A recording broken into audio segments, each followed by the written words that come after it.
पहला पाठ 1 थिस्सलुनीकियों 1:1-5 और वचन 8-10।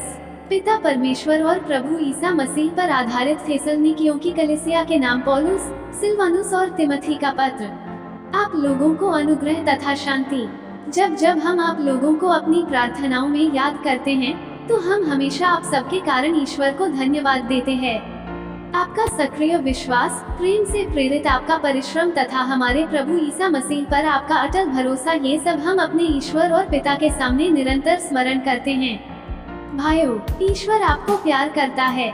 हम जानते हैं कि ईश्वर ने आपको चुना है, क्योंकि हमने निरे शब्दों द्वारा नहीं, बल्कि सामर्थ्य, पवित्र आत्मा तथा दृढ़ विश्वास के साथ आप लोगों के बीच सुसमाचार का प्रचार किया। आप लोग जानते हैं कि आपके कल्याण के लिए हमारा आचरण आपके यहाँ कैसा था।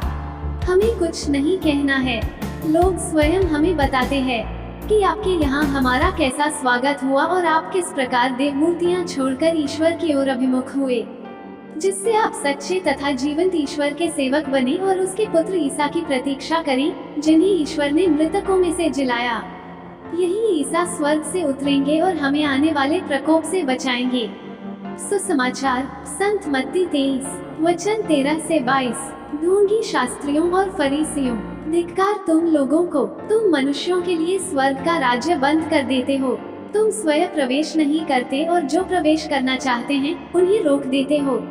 ढोंगी शास्त्रियों और फरीसियों, धिक्कार तुम लोगों को, एक चेला बनाने के लिए तुम जल और थल लांघ जाते हो और जब वह चेला बन जाता है तो उसे अपने से दुगुना नारकी बना देते हो।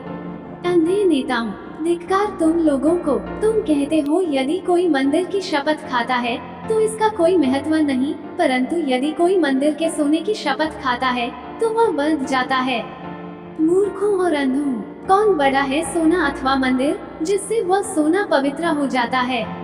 तुम ये भी कहते हो यदि कोई वेदी की शपथ खाता है तो इसका कोई महत्व नहीं, परंतु यदि कोई वेदी पर रखे हुए दान की शपथ खाता है तो वह बंध जाता है।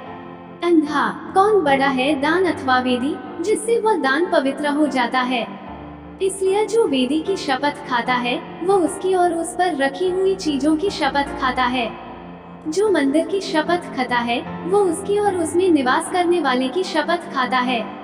और जो स्वर्ग की शपथ खाता है वो ईश्वर के सिंहासन और उस पर बैठने वाले की शपथ खाता है।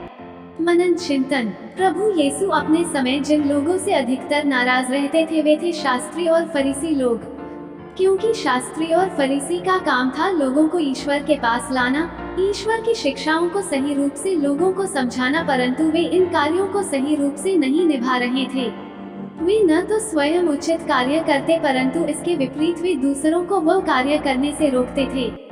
यीशु उन्हें कठोर शब्दों से उद्बोधन करते हैं जिससे कि वे अपने जीवन और कार्यों को समझें और अपने जीवन को प्रभु के अनुरूप चलाएं। यीशु उन्हें शाप नहीं परंतु उनके जीवन की सच्चाई से रूबरू करवाते हैं।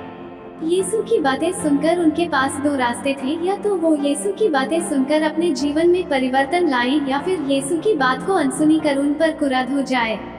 जब कोई हमारे बारे में सत्य सामने रखता है तो हमारा मनोभाव क्या होता है, इस पर हम अपने जीवन में मनन चिंतन करें। आमीन।